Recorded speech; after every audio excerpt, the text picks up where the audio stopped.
Amara made her way into the house, her steps hurried, her heart racing as anticipation coiled tightly within her chest. Without hesitation, she rushed toward the study room, hope surging through her as she clung to the thought that Leeway might be inside. She slowed to a stop at the doorway, her breath hitching as disappointment etched itself across her face. His chair was empty. The lights were on, casting a familiar glow over the room, but the seat remained vacant. Her gaze swept the space, desperately, searching every corner, silently willing him to appear. She called out his name, her voice soft yet trembling, asking if he was there. The silence answered her instead. Swallowing the ache rising in her throat, she turned away, convincing herself that maybe it hadn't been him after all. Perhaps it was only the security men from last time who had come to drop off his car. The moment she stepped out, Leeway emerged from behind the bookshelf where he had been hiding. He stood there, unmoving, fighting the overwhelming urge to reveal himself. Every fiber of his being screamed to go to her, to pull her into his arms, to feel her warmth and reassure her that he was there. His chest ached with longing, sharp and relentless, but he couldn't risk it. Being close to her meant exposure, meant danger. A quiet chuckle escaped him as the irony struck, how they were in the same house, breathing the same air, yet separated by an invisible, unbearable distance. A sudden noise echoed through the house, something falling. Leeway reacted instantly, rushing out, stopping just far enough away that she wouldn't sense his presence. He watched as Amara knelt on the floor, gathering the contents of a box she had dropped. He stayed still, forcing himself to remain composed, though her mere presence unraveled him. He noticed how much weight she had lost in only a few days, how fragile she looked, how exhaustion and grief clung to her features, evidence of too many tears and sleepless nights. His jaw tightened. When she stood, he immediately ducked behind the wall, his breath shallow. She walked toward the bedroom, and he followed silently, every step careful, deliberate, soundless. Amara stopped in the middle of the bedroom, her eyes drifting around the space as memories flooded in all at once. It felt as though they had lived a lifetime together there, despite how short their time had been. The intensity of everything they had shared made the emptiness unbearable. She moved slowly toward the bathroom and stood there, staring at it. Her heart throbbed painfully. This was the place where so much of them existed. The shower where she had experienced intimacy for the first time. The bathtub where she had comforted him, held him, soothed his wounds. The arguments, the kisses that followed, endless and desperate, meant to mend everything. Tears streamed down her face as she could no longer hold them back. She reached for the light switch, turned it off, and stepped out. Leeway immediately pressed himself behind the door, his heart pounding. Amara paused. She inhaled slowly, her brows knitting together as the familiar, strong scent of his favorite cologne filled her senses. It was as if he were there, close, near, surrounding her. She turned abruptly, convinced he would be right behind her. There was nothing. She let out a shaky breath, dismissing the thought, telling herself it must be coming from his clothes in the closet. Shaking off what she believed to be a delusion, she walked out. Leeway followed closely, his movements swift yet silent. She entered the kitchen and stopped when she noticed his favorite whiskey, the one he always reached for when he was stressed or unable to sleep. She picked it up, cradling it against her chest as a soft, broken laugh escaped her. She murmured about how she used to scold him for drinking and smoking too much, how she wished he would just appear now. Even if he showed up drunk or smoking, she wouldn't care.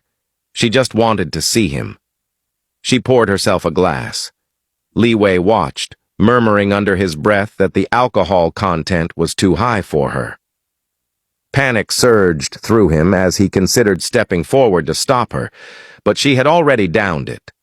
She poured another glass and walked into the living room, lowering herself onto the floor. the glass clutched loosely in her hand. She took slow sips, the alcohol taking effect quickly. She wiped at her tears and spoke into the emptiness, saying she missed him so much. She admitted that she used to think he was overreacting when he couldn't be away from her even for a second, when he was so clingy. Now she understood. Now she knew what it felt like. She said she couldn't live without him, that it felt as though a part of her had been ripped away.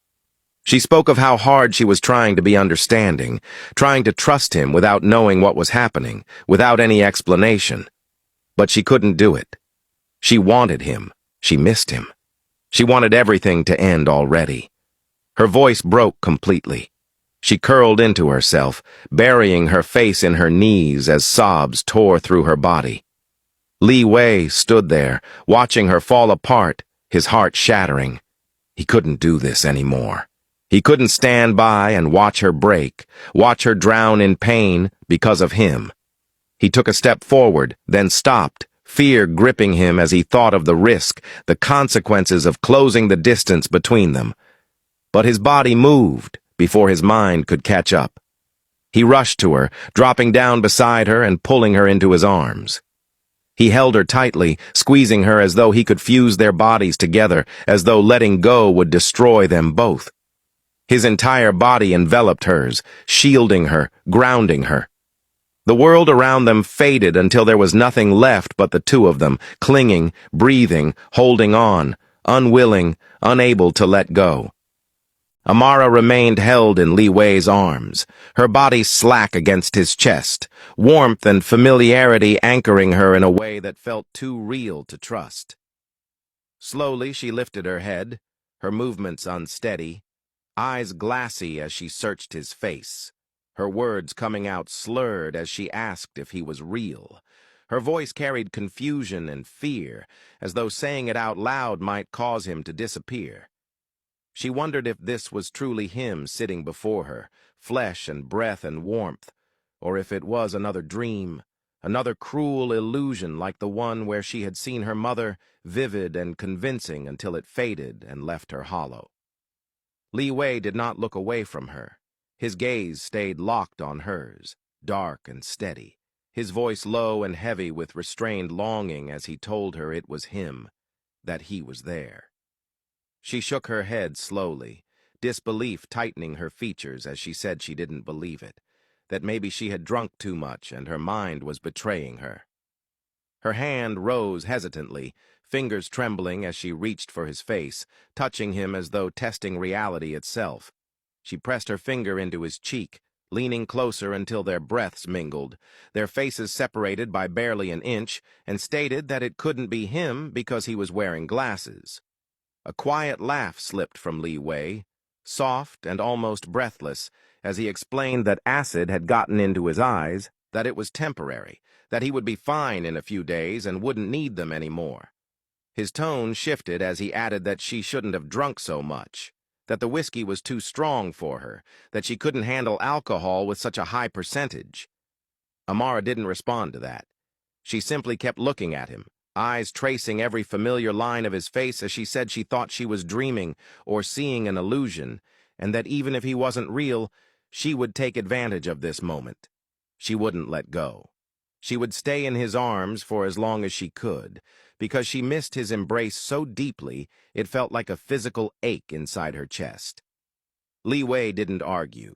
He only pulled her back into him, holding her again, tighter this time, as though afraid she might slip away.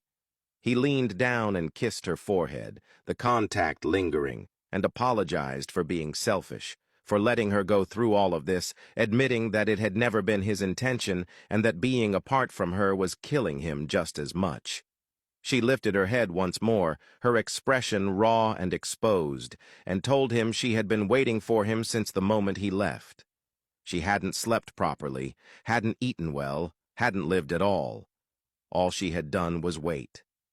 She said she would continue waiting, but that it was hard to wait without knowing what was happening, without knowing what had gone wrong during his mission.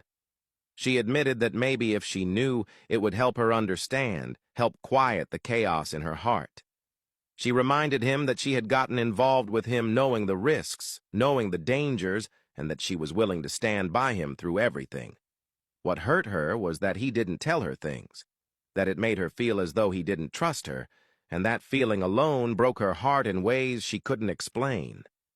Her words sank into Leeway slowly, heavily. He pressed his forehead against hers, eyes closing briefly as he told her he was sorry, that everything he did was to protect her, never to hurt her. His hand came up to her face, thumb brushing her skin gently, as he promised he would try to do better, try to tell her some things, even if he couldn't tell her everything, asking if she could accept that. She nodded faintly, then leaned in again, pressing his face between her hands, squeezing his cheeks as a small, unsteady laugh escaped her. She said that even though he wasn't real, even though he was only an illusion, his words still comforted her. She added that Kai kept telling her to move on, to forget him, and she wished it were that easy.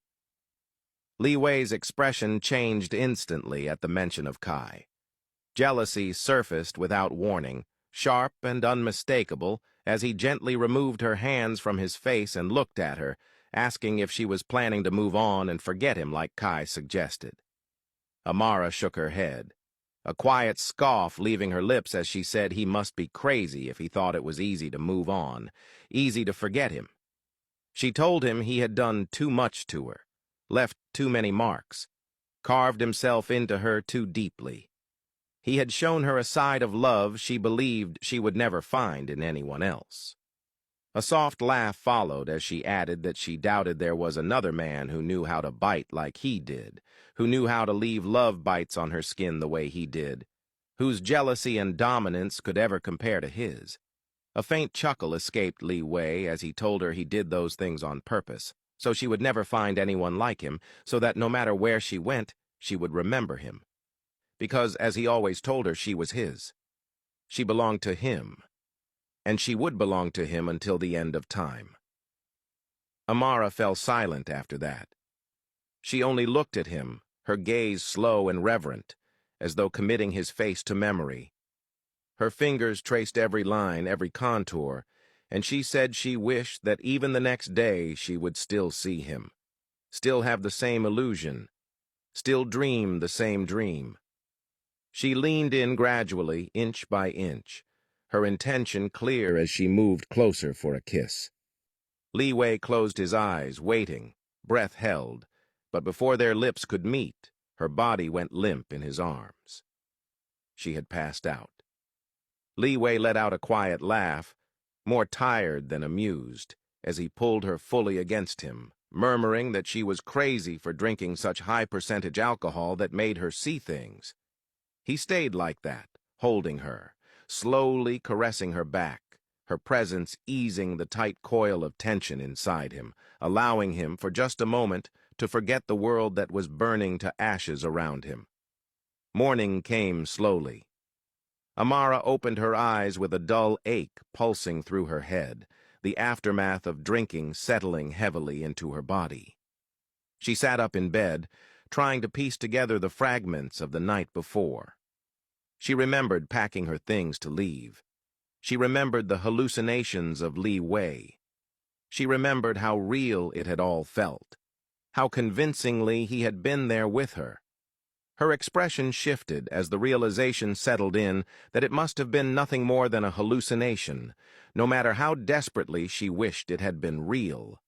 She stood up, intending to clean herself up.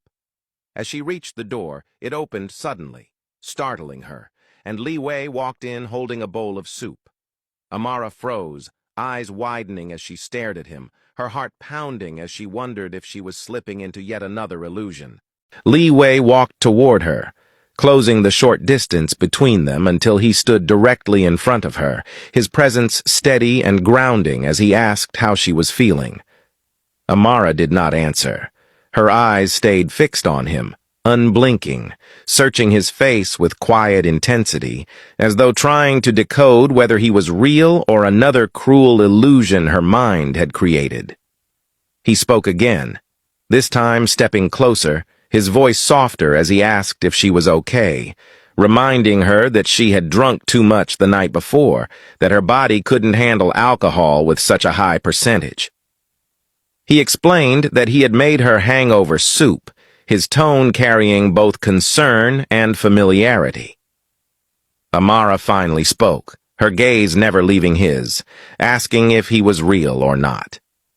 Leeway chuckled lightly, the sound low and warm, telling her that of course he was real. He reached for her hand, his touch deliberate, grounding, and led her back to the bed. Sitting down, he pulled her onto his lap and began feeding her the soup slowly, carefully, reminding her not to be careless with drinking next time. She barely reacted to the soup. Instead, she studied him, then suddenly threw herself into his arms, burying herself against his chest. He wrapped his arms around her instantly, holding her tightly as he asked if she was okay. She lifted her head and told him she was happy he was real, admitting that she had thought seeing him the night before was only a dream, an illusion born from longing and exhaustion. Leeway laughed softly and leaned in, kissing her, then pulled back slightly to look at her again, asking if she still thought he wasn't real. Wanting another kiss, Amara nodded, saying she still didn't think he was real. Leeway pulled her closer again and kissed her once more, then drew back just enough to look at her and ask what about now. She nodded again. Another quiet chuckle escaped him as he leaned in for a third kiss, this one slower, deeper, more consuming. He took his time, moving his lips against hers deliberately, ensuring she felt every softness, every trace of tenderness. His hand moved gently along her back, caressing her as he kissed her, holding her as though grounding her in reality itself. When he finally pulled away, he pressed his forehead against hers, their eyes locking in a charged, electric stillness. His voice dropped, low and full of tenderness, as he asked her again if he still didn't feel real. Amara smiled then, lifting her hand to his face, her fingers tracing his skin, as she told him that this time, he did feel real. Leeway pulled away slightly and told her to finish the soup before it got cold, and he continued feeding her. As she swallowed a few more spoonfuls, she looked at him and asked if the fact that he was there, truly there with her, meant that his mission was over and that he was back for good. Leeway paused, his expression shifting as though he were searching for the right words. After a moment, he shook his head, signaling that it wasn't over yet. Curiosity flickered through Amara as she asked what really happened, what exactly had happened on the day he left. Leeway remained silent, visibly conflicted, battling the urge to come clean against the instinct to protect her, to avoid risking everything he was planning. Sensing his hesitation, Amara looked away and told him it was okay if he didn't want to say anything, that she would simply trust him. Leeway set the bowl aside. He took her hands in his, holding them firmly as he told her it wasn't like that keeping her in the dark was clearly hurting her far more than he had realized. He told her he would tell her the truth, that he would come clean.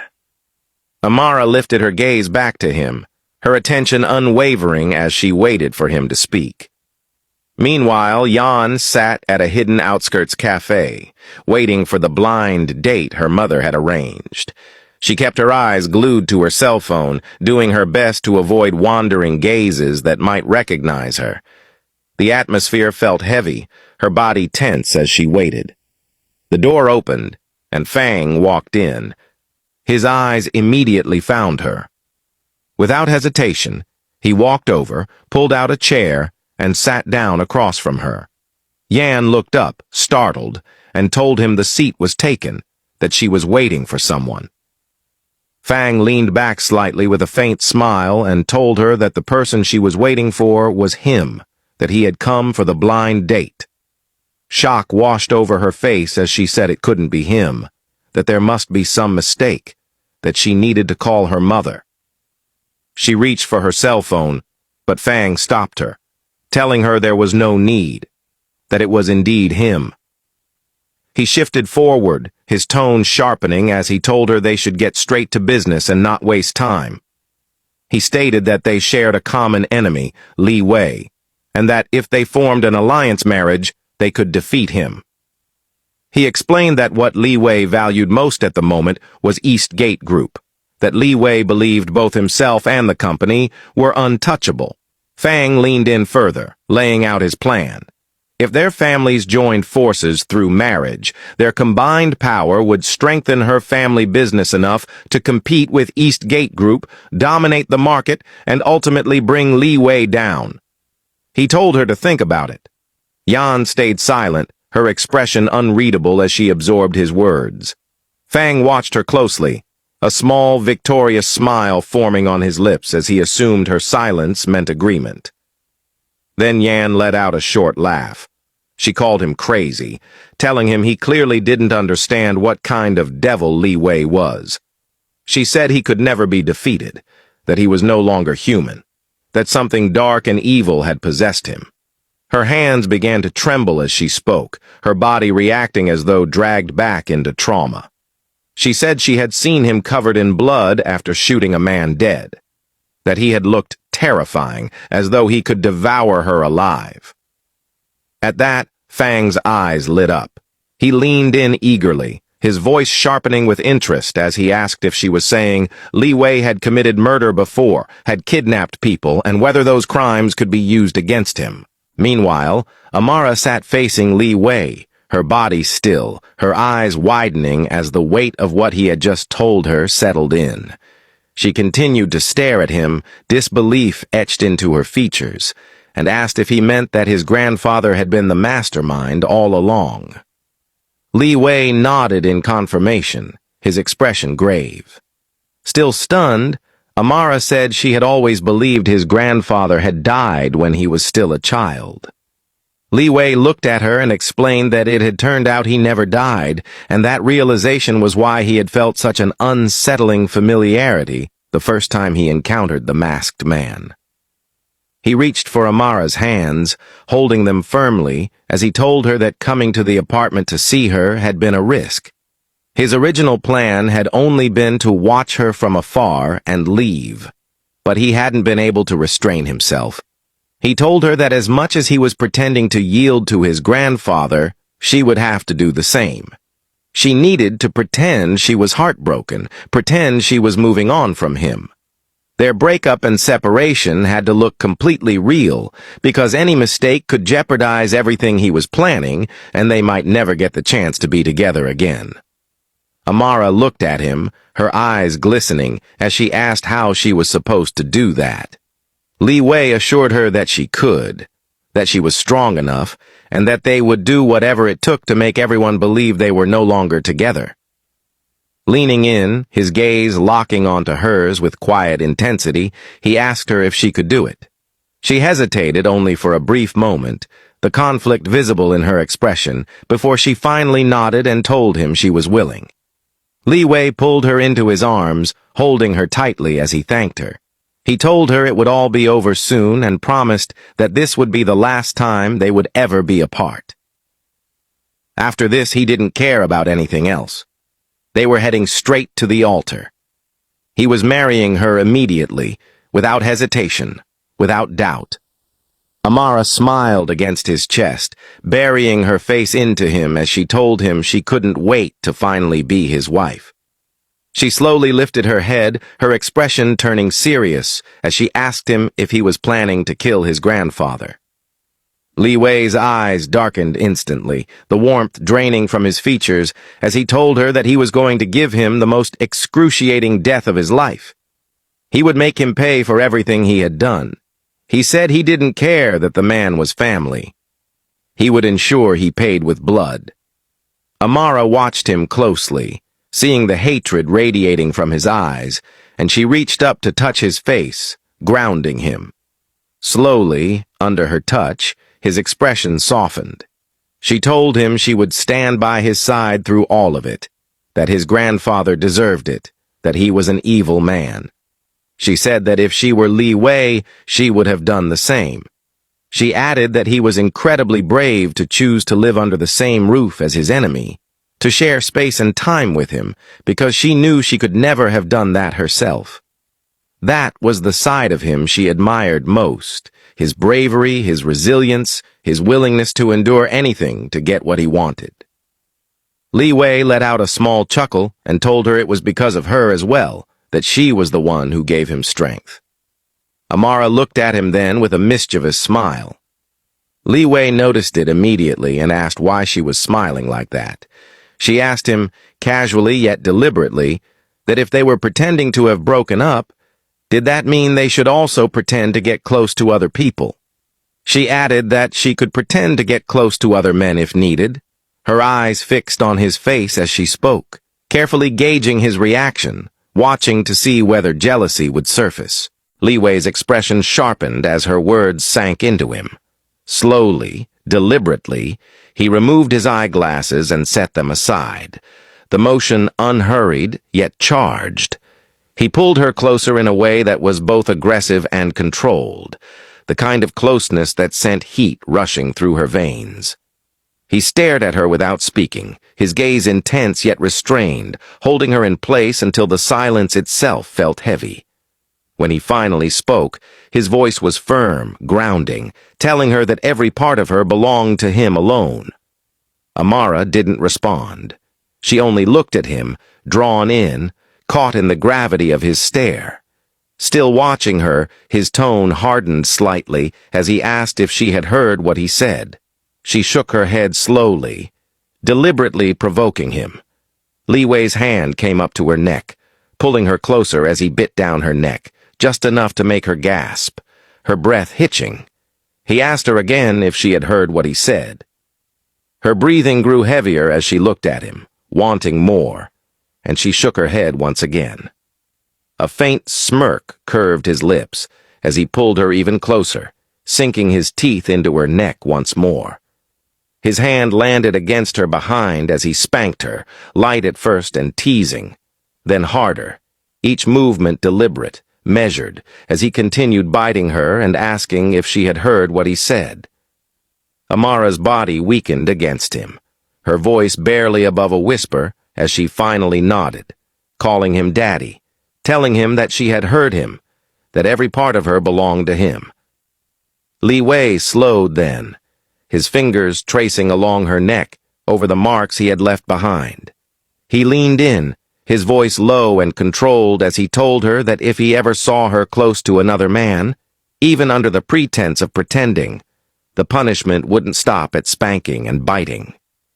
Heat rushed to Amara's face as she looked away, embarrassed, before lifting her gaze back to him and telling him that the same applied to him. She warned him not to get close to any women either, not even under the pretense they had broken up. She told him he shouldn't even breathe the same air as them or look in their direction, because if he did, he would see just how crazy she could be, maybe even crazier than him. Leeway laughed softly, amusement flickering in his eyes as he teased her, asking where she got that jealous character from. Amara pointed at him shyly. He pulled her back into his arms, holding her close as he told her that he didn't want to leave, but that he had to. He admitted that he knew he would be in trouble for disappearing the entire night, but that it had been worth it because he had been able to hold her, because they had finally cleared the air between them. They stayed like that, wrapped in each other, until the sudden sound of the door bursting open echoed through the space. Leeway stiffened instantly and stepped back, his attention snapping toward the sound as he told Amara that it had to be his grandfather's guards, coming to look for him.